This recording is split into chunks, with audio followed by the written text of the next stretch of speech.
Hello everyone. I've decided that I want to start making some more in-depth videos about the audiobooks I produce, because prior to today, I have just been uploading the retail samples, but I want to have a chance to talk to you more thoroughly about each one I do. So there's probably going to be a long series of videos that gets uploaded and then one for every time a new audiobook comes out so that you guys know exactly what I'm doing. So the first one I'm going to be talking about today, I'm really excited about. It is a book of short horror stories. It's called When the Night Comes Out, a collection of horrifying stories.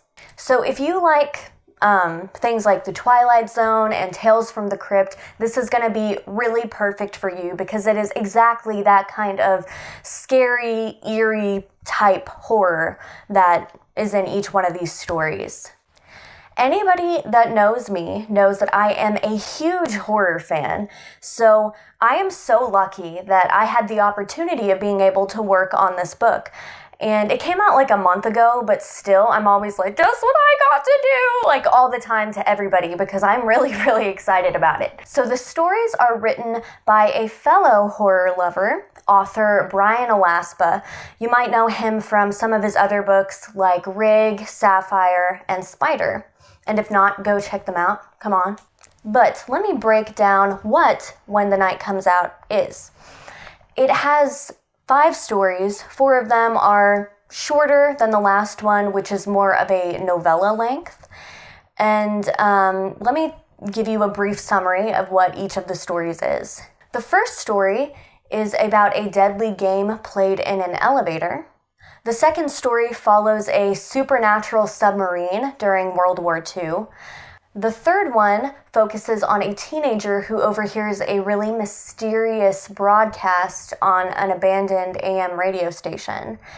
Then the fourth one is about a little girl in danger who is sought after by her very terrifying friend. And then the last story, which is the longer one, follows a couple who moves into this new house, and there's this very strange and eerie well outside.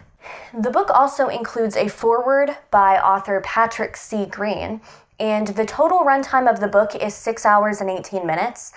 The stories range in length. The first 4 range from probably 30-something minutes to a little over an hour, and then the last story, which is the longer one, is about 2 hours long. And so I'm just saying, right now, it's rated a 4.5 on Audible, so go check it out. You can purchase the audiobook for $19.95. That's $19.95, not $1,000. Or, I still have some free codes for you guys. I don't have that big of a family, so once I hand out my codes, I'm good. I have ones that you guys can use, okay? So contact me on social media if you want a free audiobook, because what do you have to lose? Except that you're going to be like, whoa, I'm spending so much of my time listening to this amazing audiobook. You're welcome. Also, check out my Facebook, Instagram, Twitter, and my website. And don't forget to go into the description and follow the link to When the Night Comes Out. Check it out. You can listen to the sample there, or you can listen to the sample that I'm going to put at the end of this video. And also, you had better go check out Brian Alaspa because he's got some serious writing talent and he knows his horror. Now, if that wasn't enough, stick around to hear me talk even more about When the Night Comes Out in this retail sample that I've included at the end of the video. Just a short little clip of an excerpt from When the Night Comes Out. See if it's something you'll like. I think you will. Thank you for listening to me excitedly talk about this audiobook. Don't get too scared and enjoy.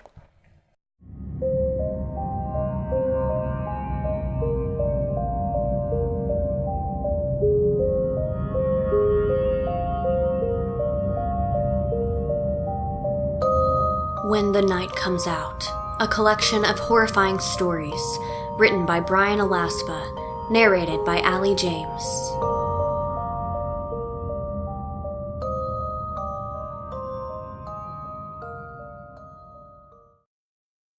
Foreword by Patrick C. Green.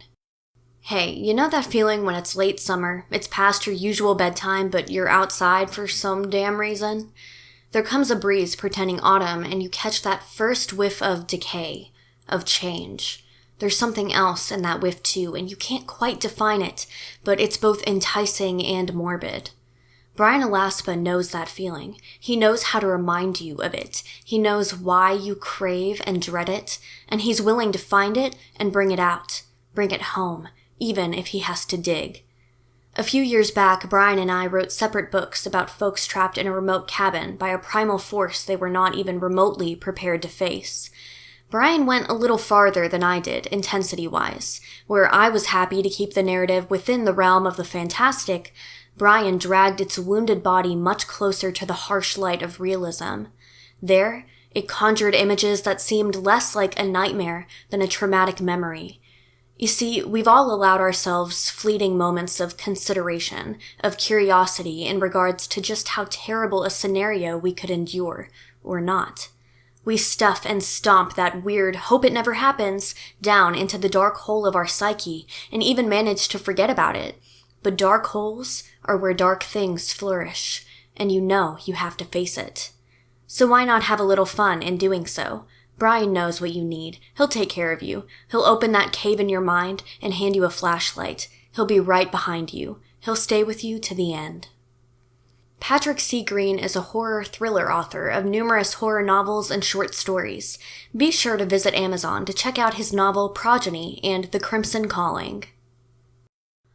Let me tell you a story. What scares you? Humans have been telling each other stories to try and push back the fear, push back the darkness, and provide answers to the things lurking in the darkness since language. The drawings on cave walls were stories.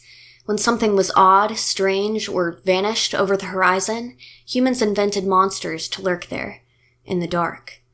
Stories allow us to indulge in our fears. To some people, this is an odd activity. Why scare yourself? At the same time, these people will ride a roller coaster or jump out of a plane or climb a mountain. Fear is an essential part of being human. Confronting fear is an essential part of dealing with the unknown and becoming a better human. Fear itself is a good thing. Fear causes adrenaline to rush into your bloodstream. This allows you to run fast away from the danger, or to have the strength and ability to turn and take on the danger head on. We fear what we don't understand. Human beings have always feared death, and they fear the things which can bring death. They fear the monsters that may only exist in their own minds once the night comes out. But they sure seem real, no matter how many times you tell yourself it's just in your mind. If it's in your mind, doesn't that make it real? We fear the sound in the middle of the night. We fear the scream when no one is around. When the fear grows to a tremendous degree, we fear even the little things. Elevators, spiders, thunderstorms, high places, closed spaces, darkness. We call them phobias to make it seem clinical. People can treat phobias. They can overcome them. Yet the fear still lurks. It comes out when the sun goes down. The fear pounces when the sun turns from blue to black. The fear comes when the night comes out.